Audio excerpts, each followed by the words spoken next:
사건 대장, 오늘은 연일 화제가 되고 있는 양진호 사건에 대해서 이야기해 볼 건데요. 두 분 모셨습니다. 양진호 사건에서 직접 취재한 진실탐사그룹 셜록의 박상규 기자, 그리고 경기대 범죄심리학과 이수정 교수 두 분 나왔습니다. 어서 오세요. 네, 안녕하세요. 자, 이 교수님도 뭐 여러 언론 보도를 통해서 쭉 이번 사건을 지켜봤겠습니다만, 이 양진호라는 사람, 살아있는 동물을 죽이는 걸 놀이로 생각하고 여러 사람 보는 앞에서 끔찍한 폭력을 저지르고 때려놓고 맥값으로 돈을 주고 또 그걸 촬영하고, 범죄 심리학적으로 이 어떻게 설명이 됩니까? 이런 사람들을?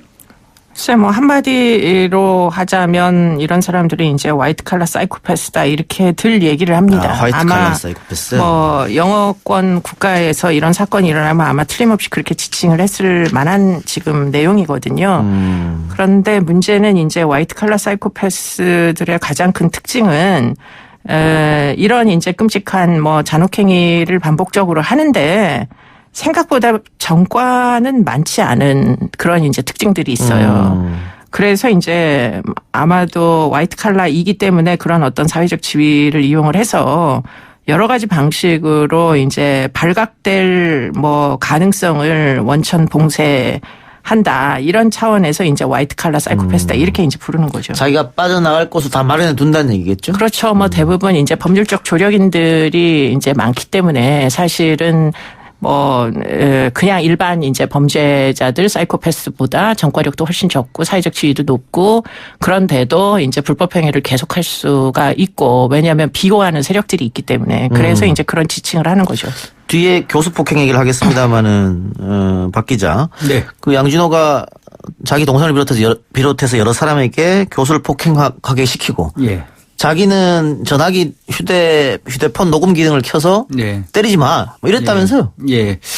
그 자기는 폭행 사건이 벌어지고 나서 좀 직원들 사이에서 좀 대책 회의를 했었어요. 그리고 경찰에 또 신고 비슷한 게 들어갈 수도 있다라는 우려가 제기됐고, 그래서 이제 그 모인 자리에서 양진호 회장이 나는 안 때렸고 그때 때리지 말라는 건 난 녹음 파일도 있어. 이렇게 얘기를 했고, 실제 이게 뭐 영화에 쓰였다라는 말도 있습니다. 이게 때리면서 이렇게 말로는 때리지 마 녹음하고 손으로 때리고 이렇게 그렇게 했다라는 증언이 있습니다. 이게 아까 이 교수님 말한 그런 거죠? 네, 뭐 아주 법률적으로 방어를 어떻게 해야 되는지 아주 분명하게 아는 거죠. 예. 그 양 회장 전 부인이 그 교수한테 보낸 문자 메시지에 남편이 마약을 한다 이런 얘기도 있었다고요? 예. 그렇게 여러 차례 이야기를 했었고, 그런 고민을 좀 토로했었습니다. 부인 되시는 분께서 자기 대학 동창인 대학 교수분에게 남편이 마약을 해서 힘들고 때로는 자기한테 마약을 강요하기도 했다. 그런 이야기를 했고, 그래서 대학 교수분은 이런 이유 때문에 자신을 때리지 않았나. 그러니까는 뭐 마약을 한다라는 중요한 사실을 자신이 알게 됐기 때문에 이것을 입을 막기 위해서 나를 때린 게 아닌가. 그렇게 생각하고 있습니다. 저런 얘기가 나오기 때문에 양 회장이 본인도 뭐 녹색으로 염색을 하고 직원들한테 염색시킨 거, 혹시라도 경찰에 마약 관련 붙잡히면은 그 마약 성분이 안 나오게 하려고. 네, 머리카락에서 충분히 추출이 가능하니까. 그런 얘기가 있더라고요. 뭐 그거는 뭐 일종의 뭐 인과관계가 분명한 얘기는 아닌 것 같고요. 예, 그럴 가능성도 물론 있겠죠. 그런데 문제는 보통 이런 이제 프로필을 가진 사람들 같으면 아내도 인격체 이하로 취급을 했을 거거든요. 그러니까 아마 가정폭력도 굉장히 심하고, 그리고는 한편으로는 이제 마약의 이제 뭐 사용자인 이유 때문에 굉장히 성적으로도 가학적이었을 가능성이 굉장히 높습니다. 그러니까 그런 걸 견디다 못해서 아마 이 아내분은 그 동창인 교수에게 도움을 요청한 그런 상황이 아니었나, 그렇게 추정이 되는 거죠. 예. 지난주 저희 방송에 그 동영상 속 폭행 피해자 전화 인터뷰를 했었는데, 퇴사를 했음에도 불구하고 왜 다시 그 회사로 갔냐고 물었더니 카톡 메시지가 와서 작업 들어간다. 나 지금부터 작업한다. 계속 이런 식으로 양 회장이 직접 말했기 때문에 겁이 나서 갔다 그랬거든요. 예. 여기서 말하는 작업이 뭘까요? 그러니까는 양 회장은 직원들한테 굉장히 강압적이고 보복을 확실하게 한다라는 그런 인상을 심어줬었습니다. 오랫동안. 그래서 이분도 이제 이런 뭐 나 작업 들어간다. 이번에 내 차례다. 각오해라. 그런 문자를 받았을 때 그 폭행 피해자 강모 씨가 상당히 위축이 됐었고 겁을 많이 먹게 됐죠. 그래서 양 회장이 오라는데 안 갈 수가 없었고 안 가게 되면 더 잔혹하게 내가 더 당할 수 있다라는 공포에 시달렸다고 그러더라고요. 예. 교수 폭행에 대해서 얘기해 봅시다. 검찰이 재수사 중이라고 하는데 박 기자가 사건 짤막하게 좀 설명 좀 해 주시죠. 예. 그 사건 2013년도 12월 초에 발생을 했고요.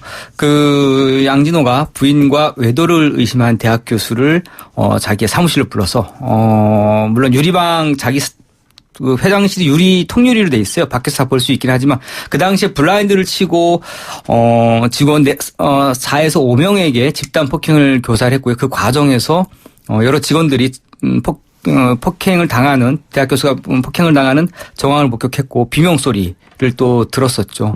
그 폭행은 약 2-3시간 동안 계속해서 진행이 됐고 뭐 가래침을 먹인다거나 무릎 꿇게 하고 구두를 핥게 하는 그런 아주 잔혹한 폭행이 오랫동안 이어졌습니다. 폭행이 끝나고 5만 원권 40장 200만 원을 줬다고 하는데 예, 맞습니다. 교수님 200만 원을 준 거는 뭔 의미입니까? 뭐 일종의 폭행 이후에 뭐 아무래도 이제 합의를 하면 범죄가 안 되니까 돈을 주고 합의를 봤다 이런 식으로 강요하기 위해 가지고 결국 200만 원을 준 게 아닌가 싶은데요.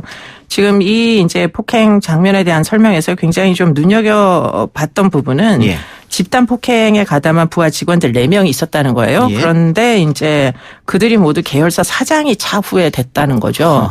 그러니까 지금 이 기업체는 어떤 이제 내부적인 질서로 유지가 됐느냐. 결국 지금 이런 식으로 회장을 비호하는 일을 하면 할수록 지위가 높아지고 승진을 하고 그러다 보니까 비밀이 유지되고 일종의 뭐 기업체이긴 하나 마치 범죄 조직처럼 운영이 된 것 같다라는 생각을 지우기가 어렵습니다. 만약에 이런 상황이면은 뭐 아까 그 폭행 피해를 당한 직원 예컨대 배신 가능성이 있는 사람에 대해서는 가차없이 소위 작업이라는 거를 아마 했을 거예요. 상벌 개념이네요. 뭐 그럴 가능성이 높죠. 예. 자, 그런데 폭행이 3시간 가까이 진행됐다고 하면 상당히 좀 피해자는 심각한 타격을 입었을 것 같은데 당시 검찰이 양 회장을 한 번도 부르지도 않고 무혐의 처분을 내렸다 그래요? 어떻게 그렇게 가능하죠? 이게 좀 자세히 취재해보면 놀라운 사실은 이 당시에 대학 교수분은 갑작스럽게 폭행을 당해가지고 나를 때린 사람이 누군지를 특정을 못합니다. 그래가지고 대략적으로 한 7, 8명 정도를 고소를 하거든요. 2017년도에. 그러면 경찰 입장에서는 당연히 수사를 제대로 하려면 이 사람들 다 한 번씩 불러야 정상일 텐데 다 부르지도 않았습니다. 4명은 아예 부르지도 않고 그 4명만 8명 중에서 4명만 진술을 받고 바로 무혐의 의견으로 검찰에 송치했어요. 양진호 씨의 동생 양진서 씨가 혼자 때린 걸로 해서 그 사람만 기소 의견을 올리고 나머지는 무혐의 의견으로 올렸다는 거죠. 그래가지고 자기도 폭행에 가담했지만 내지는 정황을 목격했던 사람인데 어떻게 우리를 한 번도 안 부르고 이렇게 무혐의가 나지? 자기들 스스로 약간 놀랐다고 하더라고요. 그런 아주 좀 어처구니없는 이해할 수 없는 상황이 벌어진 거죠. 근데 박 기자가 양진호 회장 구속시킬 증거가 있다 이렇게 말했는데 뭡니까? 폭행 사건은 사실 대중들이 봤을 땐 분노할 만하고 굉장히 참혹하고, 뭔가 좀 분노를 일으킬 만한 상황이지만, 그 형량으로 갔을 땐 높지가 않거든요. 이게 좀 문제가 있지만, 저희가 다른 사건을 좀 이번 주에 공개할까, 그렇게. 앞으로 공개될 사건에서? 그렇습니다. 알겠습니다. 자, 양진호 회장이 폭행에 가담했음을 입증할 수 있는 녹취 파일이 있는데, 이 내용 듣고 계속 이야기 나눠보겠습니다. 제 전화는 꼭 받으십시오. 그거 하나만 잊지 마십시오. 그게 편안히 쉴 수 있는 방법입니다. 제 전화만 꼭 받으세요. 알겠습니다. 죄송합니다. 인터넷 전화 받으십시오. 그게 시간 때까지 편안히 쉴 수 있는 방법입니다. 알겠습니다.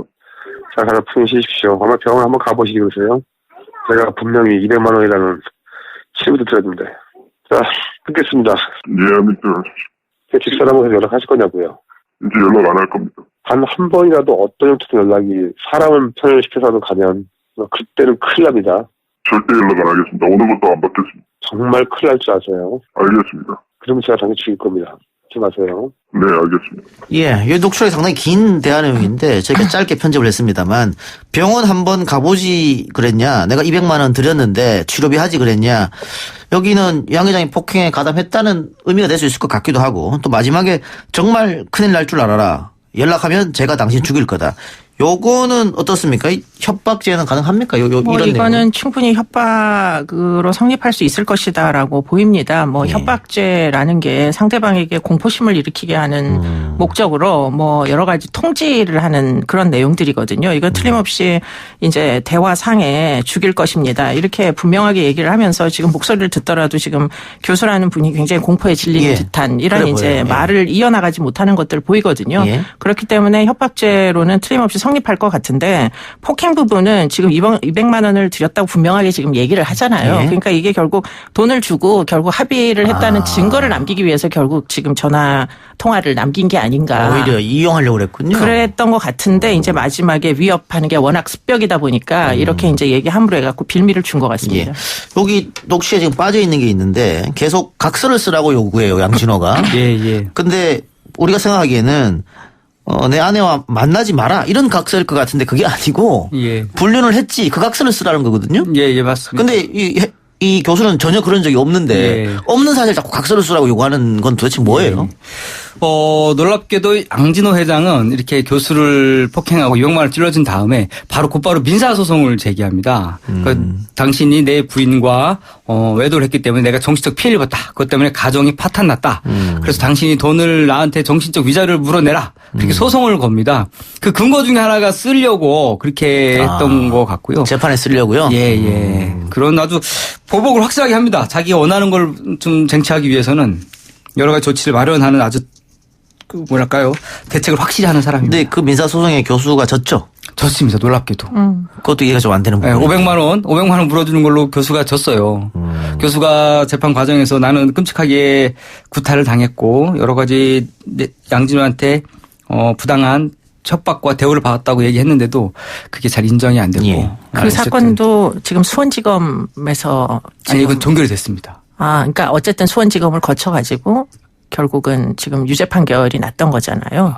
이건 그거는 이제 남동생이 이제 폭행 한 거고요. 이거는 네. 이제 교수 부인과 대학 교수와 민사소송 다르게. 민사소송입니다. 예. 그거는 종결됐습니다. 민사소송은. 그게 이제 어느 검찰이었는지가 제가 궁금해가지고 왜냐하면 지금 이 사건 이런 종류의 이제 작은 사건들이 굉장히 많이 있었거든요. 예. 그런데 그 사건들이 다 사실은 이제 이 양진호 회장에게 불리한 사건들은 모두 증발했고요. 네, 무혐의 처리되고. 네. 그런데 이제 그렇지 않은 사건들만 살아남았거든요. 지금 그것도 굉장히 양진호 회장 측에서 유리하게 결과가 나온 거잖아요. 이게 도대체 2015년도 당시에 무슨 일이 있었는지 그 사법제도 내에서의 문제점을 지금 다 캐지 않으면은 안 될 것 네네. 같다는 생각을 예. 지우기 어렵습니다. 그것도 지금 박 기자가 쫓고 있지 않아요? 예, 지금 제가 계속 쫓고 있고요. 그 폭행 가담자들 중에서 무혐의를 받고 나서 자기들이 그랬다 그러더라고요. 자기들끼리 지금도 하는 얘기가 우리는 어떻게 변호사 얼굴 한 번도 본 적이 없는데 우리가 어떻게 무혐의를 받고 이렇게 쉽게 사건이 처리가 되지? 자기들도 놀랬다 그러더라고요. 대부분 사건을 최유정 변호사가 했었나요? 그 이혼 부인과 이혼 대리하고 그다음에 민사소송을 1심까지 최유정 변호사가 됐고요. 2심 진행 중인 과정에서 아마 구속이 된 걸로 알고 있고 그래서 성공보수를 줘야 되는데 양진호 회장 성공보수 줘야 되는데 최유정이 구속되는 바람에 예. 돈 성공보수 안 줘도 된다고 되게 좋아했다고 막 나 돈 굳었다고 직원들한테 자랑했다 그러더라고요. 그래요. 그 방금 잠깐 얘기 나왔는데 검찰이 재수사 중인 교수 폭행 사건 핵심 인물이 양 회장 동생이잖아요. 양 회장 동생이 폭력을 주도했으니까. 예. 어디 있습니까 이 사람? 지금 검찰도 좀 아직 경찰도 수사기관 찾고 있는 것 같고요. 미국에 갔다라는 취재가 있었는데 그것은 좀 사실이 아닌 것 같고요. 어쨌든 간에 지금 국내에 머물러오고 있다는 얘기가 들리고 어쨌든 경찰이 수사 선상을 좀 빠져나가려고 대책 회의를 좀 어디선가 계속 하고 있는 것 같아요. 이분이 양진호 회장 동생 양진서 씨가 그 형과의 관계가 틀어지는 바람에 이 사건이 대중에 불거지게 된 계기가 있어요. 그러니까 원래 자기 혼자 그냥 자기 혼자 폭행을 해서 교수를 때렸다 그렇게 결론이 난 거였는데 이게 이제 고등검찰 가서 고검 가서 이 사건이 뒤집어지거든요. 그러니까 양진호 회장과 양진서 동생 사이에 분쟁이 생깁니다. 그래서 형을 고발하는, 그러니까는 사건의 모든 진상을 밝히는 자술서를 제출해요. 사실 모든 것은 형이 시켰고 우리가 여러 명이 때렸다, 집단으로 때렸다. 그걸 제출합니다. 제출했다가 다시 이게 재기수사 명령 떨어지고 성남지청으로 내려왔을 때 또 진술을 번복해요, 이 양반이. 그러면 형과 동생이 합의한 거네요. 네, 합의했습니다. 돈이 현금으로 3억이 오갔다는 구체적인 진술이 있고, 이것은 수사기관에서 현금을 수표를 추적을 하면 분명히 밝힐 수 있는 사안입니다. 정확하게 3억이 갔다라는 것을 여러 사람이 목격을 했습니다. 수표로 3억. 그리고 나서 그러면 이 동생이 다시 나 혼자 했습니다라고 진술을 뒤집었습니다. 그리고 더 웃긴 것은 놀랍게도 형이 이렇게 부자인데도 그 동생하고 그 당시 관계가 틀어져가지고 형이 천억대 부자인데 동생은 국선 변호를 신청해가지고 국선 변호 신청했습니다. 그렇게 변호를 했습니다. 그리고 어쨌든 이런 이후에 뭐 자신의 전처를 폭행했다는 얘기도 있던데. 예. 그 이혼 과정에서 부인은 심하게 굉장히 때렸어요. 그 사진도 있고요. 좀 보기에 끔찍할 정도로 그러면 그거는 정확하게 사건화가 때렸습니다. 되진 않았는 모양이죠. 예, 그건 구체적으로 사건이 되지 않았고요. 근데 뭐 1,000억대 재산, 2,000억대 재산 얘기가 있는데 이혼하고 위자료로 6억만 줬다. 네. 이것도 자기 이해가 좀 안 되거든요. 그러니까 이게 저희가 이제 뭐. 차차 밝힐 내용인데요. 양진호 회장이 그 당시에 재산이 얼마 있는지에 대해서 구체적으로 법원에서 잘 밝히지 않았어요. 재산을 어쨌든 숨겨놓은 것 같기도 하고요. 저희는 뭐 지금 그 재산을 찾고 있고요. 6억 그 위자료가 양진호 재산이 조금 간 것만이 아니라 아이들 그 양육비 있지 않습니까? 그것을 부인이 내는 걸로 또 결론이 났어요. 이해하기가 굉장히 지금까지 어려운. 부인이 예. 단 한 1개월도 밀리지 않고 양진호 회장한테 계속 양육비를 주고 있다고 합니다. 근데 아이들은 지금 양진호 회장한테 양육권이 있는 거잖아요. 양진호 회장이 아이들을 끔찍하게 생각을 한다고 합니다. 다 키우고 있습니다, 지금. 그것도 참 의심이 되고, 참 아이들의 안전도 좀 걱정이 되고 그렇네요. 네. 근데 이 교수님, 네. 지금까지 밝힌 사건만 여러 가지 있습니다만, 네. 과연 이런 사건들 가지고 중형은 선고될 수 있을까 좀 어려울 거라고 보거든요. 뭐 지금 물론 박 기자 여러 개 더 찾고 있습니다만. 네, 지금 언급한 사건들로는 사실은 중형은 좀 어려워 보이고요. 예. 또 일부는 합의의 증거들을 막 기술적으로 남기기도 했고, 또 일부는 뭐 역고소를 해가지고 결국은 피해자 가해자가 뒤집혀버리고 막 네. 이런 상황으로 지금 이제 와가지고 다 밝히기는 생각보다 쉽지 않아 보입니다. 그런데 지금 사실은 더 큰 문제가 사실 있죠. 지금 결국은 이제 불법 동영상과 연관된 부분들이 있어가지고 그 웹하드에 이제 올리는 사람, 그러니까 헤비 업로더들을 어떤 방식으로 관리했느냐에 따라 가지고 만약에 제작계 그 불법 촬영의 공범 구조였다라는 게 인정이 되면 그건 사실은 지금 7년 이상의 징역까지도 낼 수 있는 거거든요. 예. 그렇기 때문에 뭐 검찰이 의지가 있으면 아마 그쪽 부분을 훨씬 더 열심히 캘 것으로 보입니다. 회사 서버 압수수색 같은 거 들어오면은 헤비 업로더에게 미리 연락해서 지금 압수수색 들어오니까 업로드하지 마라 이런 얘기도 했다고 하는데 그렇다면 경찰과의 커넥션도 한번 살펴봐야 될 것 같습니다. 그렇죠. 네. 알겠습니다. 두 분 말씀 오늘 여기까지만 듣고 더 합니까? 예. 조금 더 하라고 하네요. 자, 박 기자. 재밌나 보네요. 박 기자가 요즘에, 뭐, 손이 10개라도 모자랄 것 같은데. 네, 열심히 하고 있습니다. 예. 여기서 공개할 거 하나 없어요? 저희가 사실 이제 폭행이라든가 엽기적인 행각들은 더 몇 개 갖고 있어요. 사실 몇 개 갖고 있는데 이것은 저희가 이제 더 이상 그 문제로 이슈를 끌고 갈 생각은 없고요. 교수님 말씀하신 대로 이제는 불법 영상물 그리고 뭐 리벤지 포르노라고 불리는 그 디지털 성범죄 영상 그 문제를 저희가 좀 들여다보고 있고 탈세라든가 재산 문제 이 돈이 어떻게 어디로 흘러갔는지 그것을 제 집중적으로 좀 찾아보면서 한국 사회의 구조적인 문제가 혹시 양진호라는 괴물을 키우지 않았나 그런 점을 한번 들여다볼 생각입니다. 경찰에게서 혹시 연락이 왔습니까? 협조 부탁한다고? 당연히 지금 긴밀히 협조를 하고 경찰하고 하고 있습니다. 검찰하고? 경찰하고요. 경찰하고? 예. 그러니까 지금 박 기자 갖고 있는 자료를 좀 주기도 하고. 예, 그러니까 그것을 경찰하고 지금 이야기를 하고 있으면 어떻게 이거를 어쨌든 우리만 갖고 있을 필요가 없지 않습니까? 그렇죠. 중요한 수사 자료이기 때문에 예. 적절한 시간이 되면 저희가 경찰에게 다 전부 자료를 제공할 예정입니다. 예. 어쨌든 양진호 회장 뭐 여러 가지 문제가 있어가지고 우리가 지금 계속 얘기하고 있는데, 예.